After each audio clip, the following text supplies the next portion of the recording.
Кайырлы күн окурмандарым, бүгүн биз леденцы жасайтын боламыз. Үй жагдайында балаларыңызга ушундай леденцы жасап берсеңиздер болот. Ал бизге керектүү заттар міне ушундай суу бир кесе кастрюлябызга куюп алабыз. Кант граммдарын астына жазып кететін боламын. Астын каттуу отто коебуз.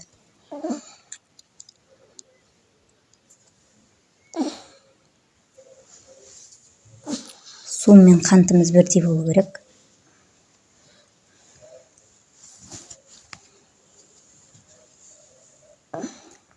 Осуну каттуу отто кайнатып аламыз.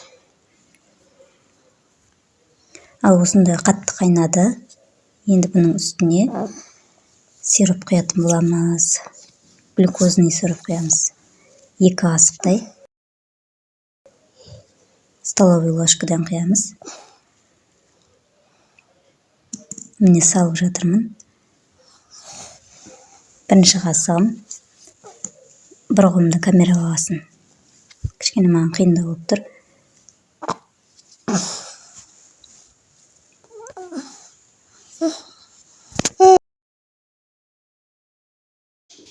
Мына экинчи касыгым.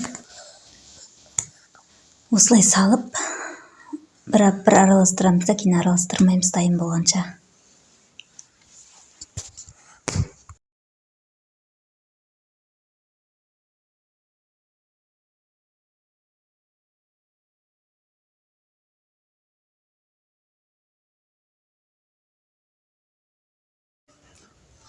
Міне краситель кондитерский дүкенде сатылат, ол да тортко косатын. Мен осундай цветтен костум. Каалооңуз боюнча косууңузга болот. Осундай цвет. Салып жатырмын. Астын жай шайготто коябыз. Болмаса асты катты күйүп кетүү мүмкүн катты отко койгондо. Осулай кайнатып аламыз. Касынан кетпей, бир арасында бир аралаштырып коябыз. Міне ушундай болуп кайнады. Энди осуну салкын сууга салып көрөбүз. Салкын сууга салганда бирден сынса, дайын болду деген сөз. Осулай колубуз менен сындырып көрөбүз. Бир колумда камерага алсын. Сындыра алмай турмун.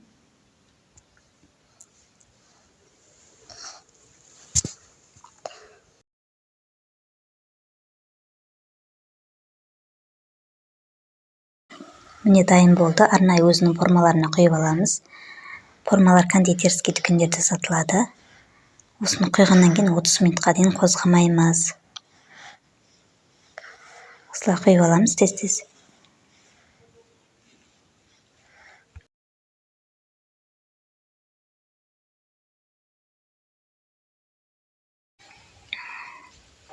Менде ушундай үстүнө бетине шашатын арнайы шашатындары бар. Каалаганыңыз боюнча ушундай бетине сендесеңиздер болот.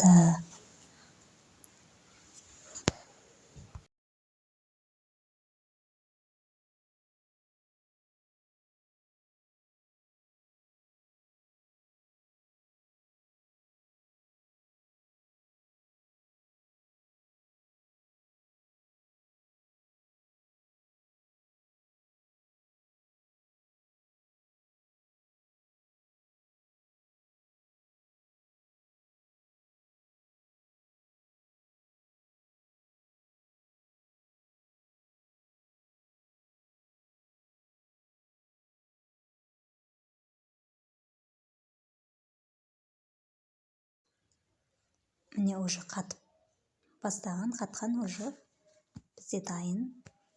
Сиздер да жасап көрүңүздөр, міндетті түрдө чыгат бир жасагандан.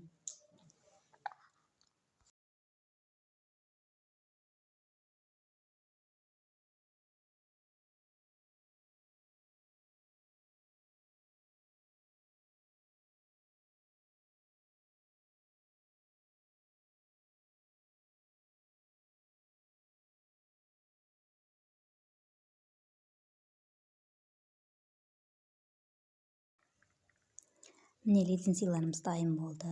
Осындай формасынан шығарып алсаңыз болады. Осындай леденций шықты. Балаларыңызға жасап беріңіздер.